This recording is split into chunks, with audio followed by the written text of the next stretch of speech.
On today's Locked On Jayhawks, Kansas is once again your Big 12 champions for the 17th time in Bill Self's 20 years as head coach. Let's recap. KU taking down Texas Tech in an ugly win, 67-63. You are Locked On Jayhawks, your daily podcast on the Kansas Jayhawks, part of the Locked On Podcast Network, your team every day.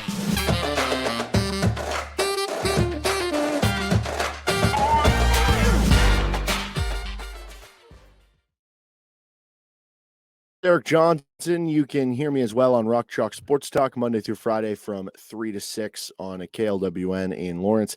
Thanks for making Locked On Jayhawks your first listen every day. We are free and available wherever you get any of your podcasts. And on today's edition of the show, we're going to be going over KU Texas Tech game. Not the best performance of the season, but nonetheless, a win is a win, and KU is Big 12 champions.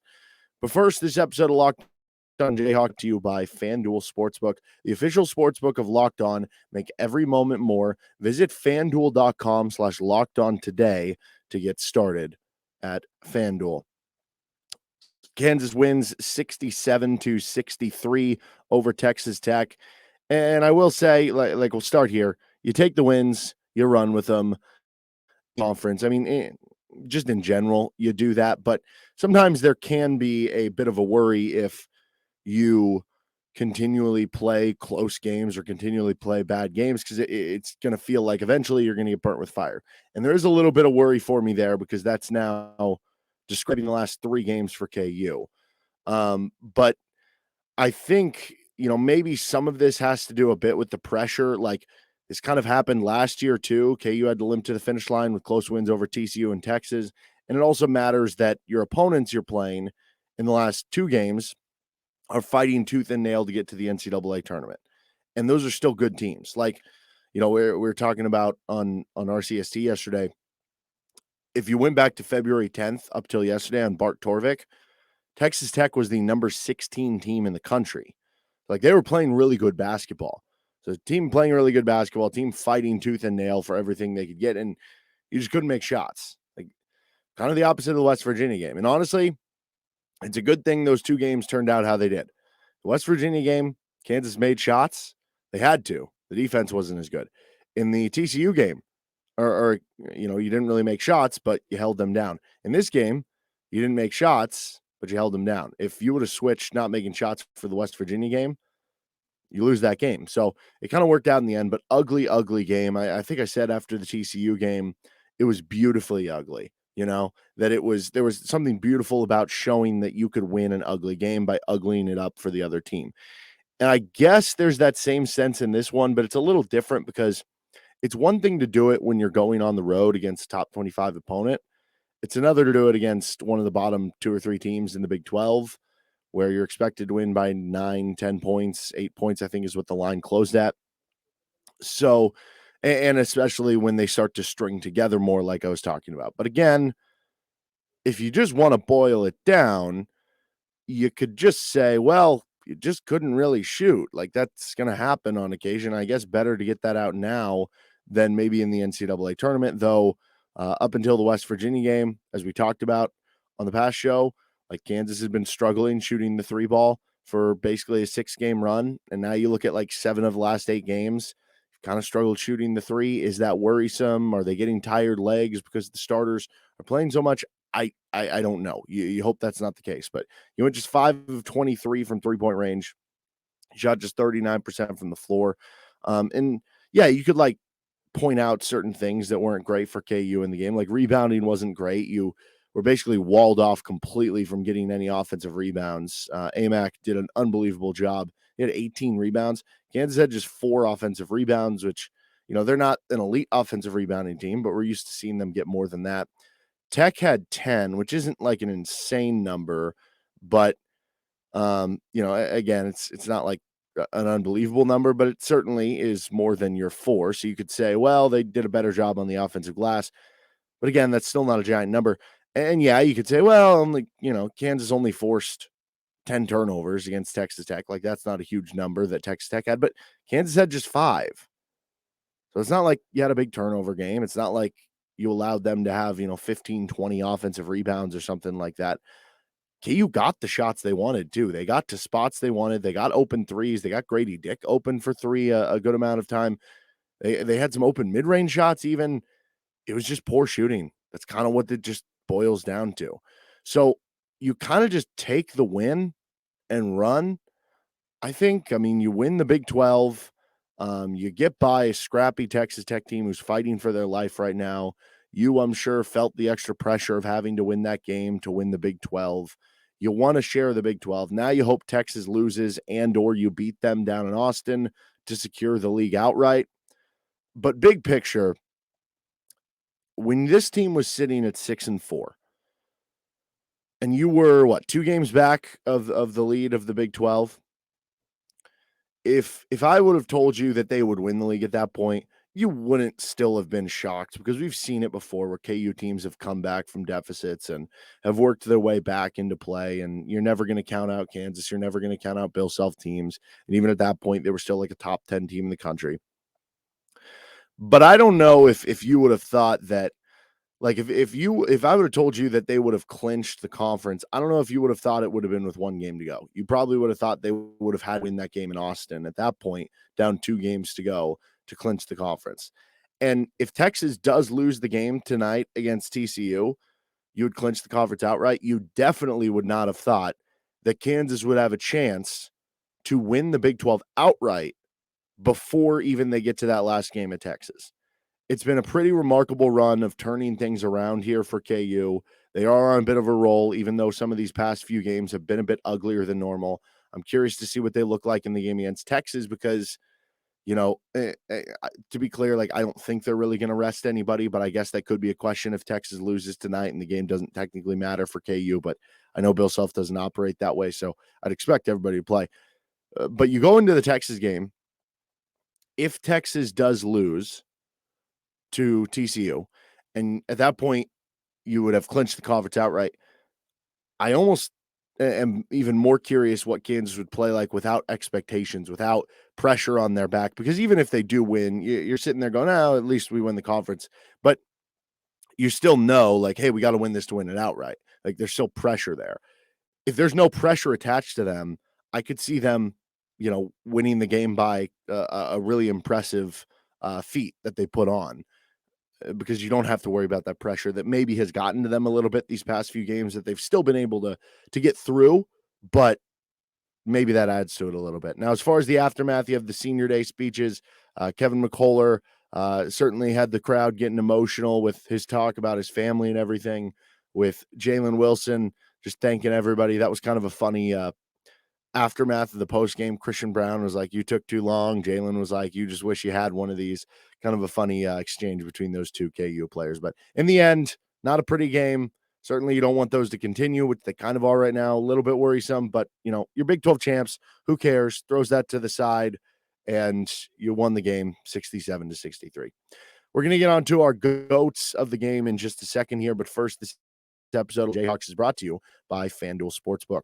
The midway point of the NBA season is here, and now is the perfect time to download FanDuel, America's #1 sportsbook, because new customers get a no-sweat first bet up to $1,000. That's bonus bets back if your first bet doesn't win. Just download the FanDuel Sportsbook app. It's safe, secure, and super easy to use. Then you can bet on anything from money line to point spreads to threes drained. Right now, they have some cool boosts up there. The one I'm looking at, if you're into golf, which I know I am, you can get John Rahm and Rory McIlroy to each finish top 20 in round 1 of the Arnold Palmer Invitational. It's going at plus 330. That's kind of a cool little boost, but you can bet on some of the different action around the country tonight. So, for instance, you can bet on the Texas TCU game. If you're confident that TCU is going to pull the upset and that Texas is going to not have a chance to win the Big 12. I know that's been a bet that we've kind of talked about here. You take the team you think is going to win in the Big 12. You take them, or that's actually, or tonight is whatever, the game tonight. You take the team you think is going to win, and they have these margin bets on FanDuel that you can bet TCU to win exactly by 1 to 10 points. It's plus 184. So you can check that out, or build whatever player prop that you kind of want. You can build a same game parlay. Don't miss the chance to get your no sweat first bet up to $1,000 in bonus bets when you go to FanDuel.com/lockedon. That's FanDuel.com/lockedon to learn more. Make every moment more with FanDuel, an official sports betting partner of the NBA. For sure, for a second there, I was like, wait, today's Tuesday. No, today is Wednesday. So, yeah, it is the Texas TCU game. Okay, GOATs of the game between Kansas and Texas Tech. First, we'll start with the good for KU. Dajuan Harris, 16 points. He was 7 of 12 from the floor, 5 assists to 1 turnover. Just continues to add to this. Like every game, it's growing the assist to turnover ratio over the last 2 games, 3 games, 4 games. Like, just continues to be outstanding for Dajuan. He is on an absolute heater right now. And just with the aggressiveness he's been, I mean, how about some of those like Euro step, like kind of juke layups that he took to get wide open? Oh my gosh. Just unbelievable stuff from what we saw from Dajuan. I'm sure Texas Tech, like if you had these games in like the 1950s where we didn't have like public, television of all these games on, or you didn't have as easy access to what was going on at other teams in the country, maybe like you just maybe read about the occasional small little blurb in like the newspaper or something. And Texas Tech had no idea what Dajuan Harris did against other teams. They would think he was averaging 20 points a game from just the 2 games that he played against him. Like he just makes all the threes in the first game, makes a couple in this one. He was unbelievable. And maybe the most impressive part for me is that he comes off that injury against West Virginia where he misses the final minute and a half of the game. And you're kind of questioning, well, is he going to play at 100%? Is he going to play at all? We heard from Bill Self at Hawk Talk the night before that, yeah, he practiced, like we expect him to play. So you knew he was going to play, but was there going to be a reduction in minutes? Was he still going to be the same guy? Was he going to be bothered by it at all? And the answer was a resounding no. He played 38 minutes after the injury. So Dajuan Harris gets a good GOAT there for helping lead the charge for KU. Jalen Wilson gets a good GOAT here on senior day. He had a rough start. I think he started 0 for 3, 0 for 4, and then he really picked it up. He scored his final 21 points at that point. I mean, he did it on 16 shots, which is not like, bad efficiency. It's, if you look at it after missing those first 3 or 4, that means he scored his final 21 on like 12 shots. So he really picked it up. He had 5 rebounds. He had 2 assists.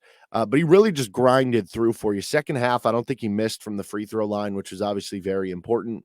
And at times when you were struggling to get buckets, KU's best offense was just, hey, let's just post up Jalen Wilson and let's just have him try to bully ball his way to the rim to get an easy bucket. And when KU was kind of struggling offensively and shooting the ball from the outside, it was like, hey, we just need to attack. And Jalen Wilson, no better player than doing that for KU last night to get you through a game where nobody was really making jump shots. To have him inside was so pivotal for your performance. But then how about the big block toward the end of the game? Texas Tech is down, by 3 points, I think it was, after Kevin McCullar laid in the scramble layup, whatever you want to call it. And it was, I think, 63-60. Texas Tech goes down. They're looking for a 2. And there's a drive to the right, and Jalen Wilson blocks it away. And for a guy that, maybe his first couple years wasn't known for being a great defender and at times was being targeted a lot on the defensive end of the court. I think you really saw him step up his defense the final few weeks of last season and through the NCAA tournament.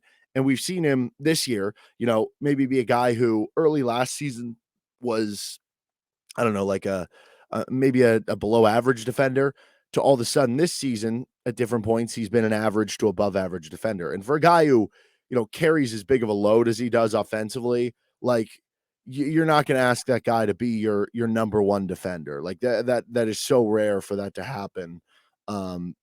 It just takes up so much energy. And so to do what Jalen has done on the defensive end, but then step up in those big moments has been really nice progression from him, in addition to some of the other things he's improved on this season. And for that to come full circle and for him to have a big block toward the end of the game on a very big possession, I thought was really cool. Like you could argue the 2 biggest plays of the game was the Kevin McCullar bucket and then that Jalen Wilson block for KU down the stretch. Both were made by seniors on senior night, which was really cool. And for Jalen's, his was on the defensive end. You more know him for the offensive end. For Kevin's, you think of him more on the defensive end. His was on the offensive end. So kind of a cool little paradigm that happened between the two of them. But Jalen played great last night and helped will Kansas to a win. Kevin McCullar gets our other good goat here. 14 points. He had 9 rebounds and had the, I guess, biggest make of the game for Kansas. So Kansas was really struggling scoring. They just kept going, one and done every trip and missing. And I will say, give credit to KJ Adams. So I didn't have KJ Adams on either of these lists. It wasn't a really good offensive game. Like, he had the one missed little layup alley-oop, and he only had, I think, 7 points for the game. It wasn't a good offensive game. KJ did have a good rebounding game, one of his better rebounding games, and he helped make the hustle play. It's funny. It was multiple guys. Him, Jalen, and Kevin all made insane hustle plays on the final play.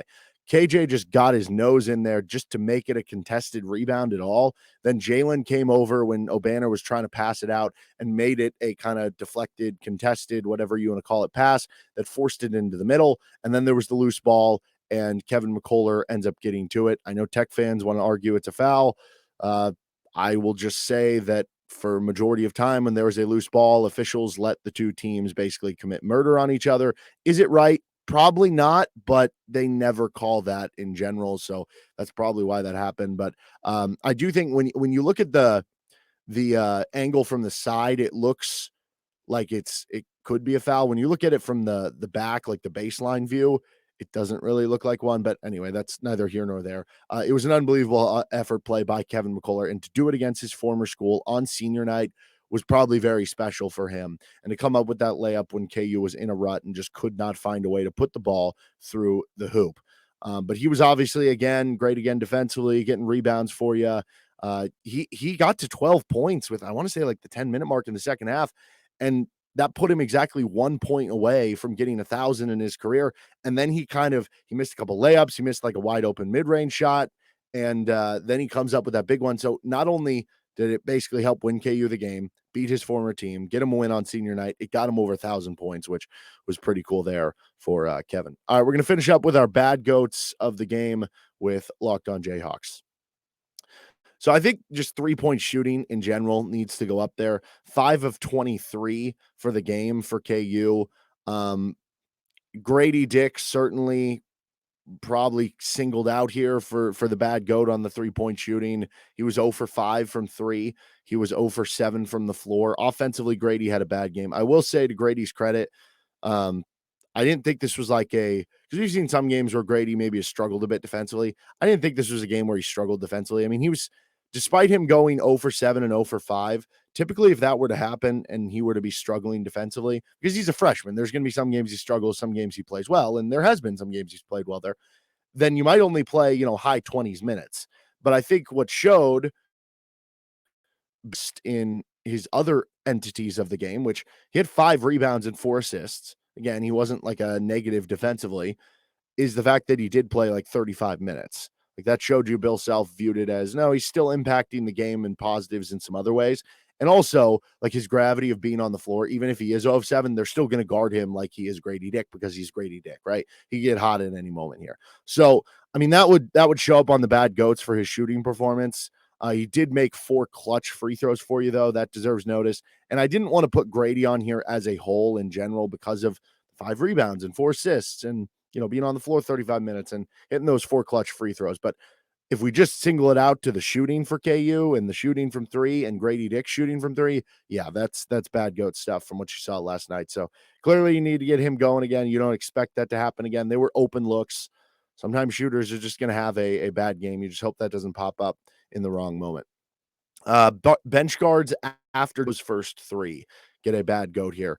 So Joe made his first 3 of the game, and then I was like, okay. And that was the first 3 for KU after I think they were like 0 for 5 to that point. And then he took 2 others, missed them both. And for him and Bobby, again, like kind of empty calories are not a bunch over these last 2 games.